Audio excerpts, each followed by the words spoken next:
Saw dudes, welcome to the first episode of Discord Q&A, where you go into my Discord server and you ask me a question, and then I make a video out of it, if the question is long enough and probably warrants a video out of it. So this one comes from Bandit, and I asked him if he was okay with me doing a video on this, and he said yes. So here we go. Thank you, Bandit, for this question, and I will now read it off.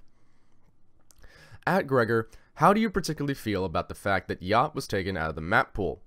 I'll be honest, I myself always considered the map to obviously have flaws, but played with a somewhat organized team, it can be a great experience.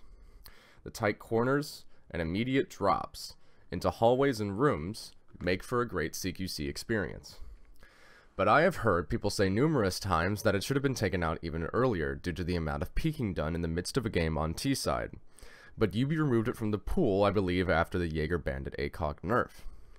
This leads me to wonder what was so dramatically important, or rather non-functioning about the map that led it to be removed. I know UB has done little to no reworks on their base maps that came with vanilla, but for them to be so bold to even remove the map just seems like an act of laziness. It reminds me of simple reworks of ops, let's say Tachanka, that did little to nothing. I feel like only taking something away, or just adding something that doesn't even serve a purpose and is more just there to let people think, wow, this really must affect the gameplay, right? I mean, since then I haven't noticed anything but the same stuff that was already happening on the other base maps that are even still in the pool. I spawn, take 3 steps out from behind a wall, and there's Frost aiming down our sights. Aside that, following up, I'd have the question of how do you feel about hitbox changes rather than map pool changes, and of the new recoil system. I personally, if I could leave my opinion, find it to be quite unrealistic rather than more realistic. The fact that the gun will always perform the same is true, if the gun is mounted on turret mount and isn't moving. Say if somebody is falling down a hole into the next floor and they start shooting in midair, I'm sure that gun wouldn't always behave the same. Under different conditions, say you've been hit by a flashbang, the human wouldn't be a turret that performs perfectly with their gun. They'd be flailing around wildly, and if that's not enough, you'd be designed ops to take their hands in front of their faces when they are hit by flashbangs, leaving only one hand to wield the gun. So how come the gun still performs perfectly, even if it is a semi-auto shotgun with the recoil kick of a bull in rage? Thank you for your time. I'd be happy to hear opinions also. Has anybody seen my brother Jaeger? Well, Jaeger, I don't think he's in the Discord channel here, so might need to look around for him a little bit more, ask around. So Bandit, I'm going to address mainly your map question because that's kind of the bulk of it. So, here's the thing. With competitive FPS, there are always going to be maps that are inherently just better than others. This sort of stuff happens in every competitive FPS. There are going to be lots and lots of different maps added to a game, and they're going to be sorted and categorized into sections that make it easy for the competitive community of a game to just focus on competitive aspects, right?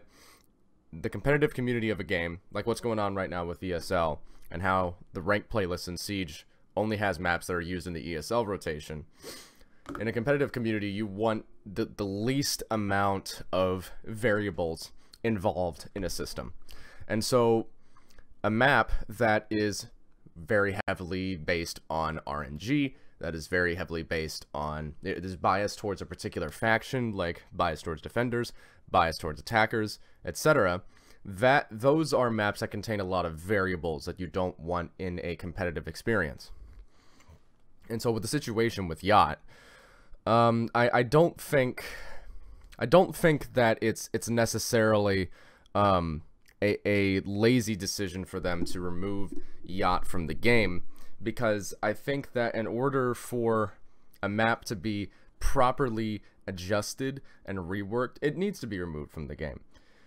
The devs need time to work with the map in a controlled environment with controlled playtesters and conduct basically like a set of scientific experiments with it, right?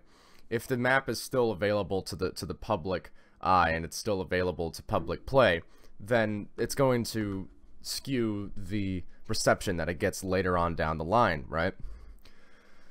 Same thing that they're doing with Favela. A lot of the problems that Favela had was that it was very, very defender-sided.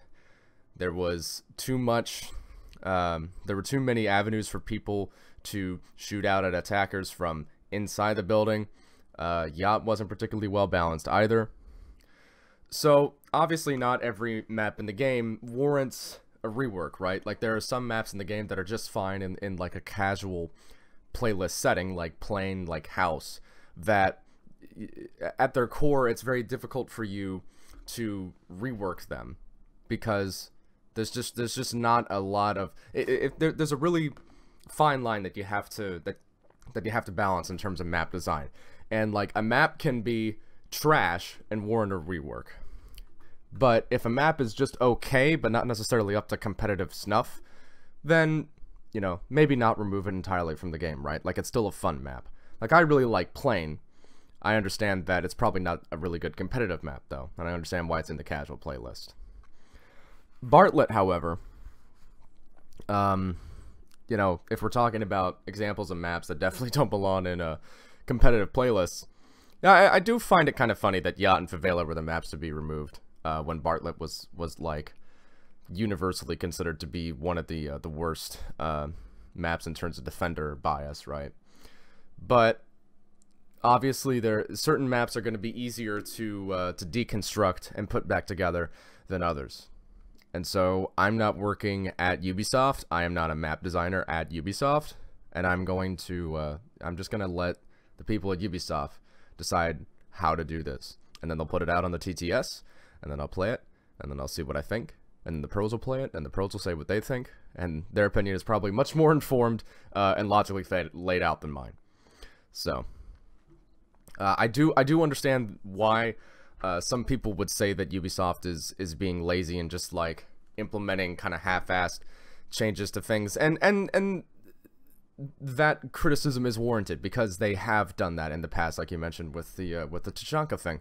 I thought it was really unnecessary for them to add a whole bunch of recoil to Tachanka's gun after they gave him the shield, because it really kind of like felt like a rework, right? Like giving him that buff with the shield. But then they added so much recoil to the gun that it was basically unusable, and it kind of really, it really detracted from what was supposed to make him a really good stationary defender, was that he had a really powerful gun that was easy to control because it's on a mount. That being said, you know, you also bring up some questions about realism and hitbox changes, map pool changes, the new recoil system. Here's the thing.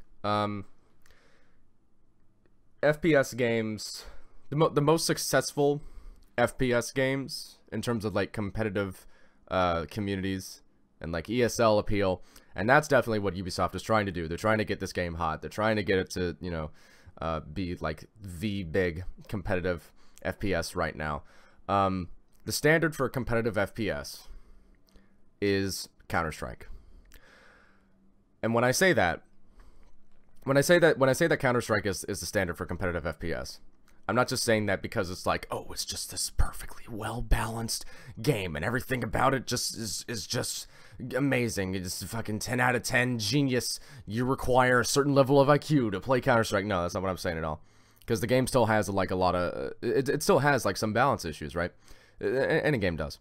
But what makes Counter-Strike work really well is the fact that they have taken out a lot of variables. Remember what I mentioned earlier with maps?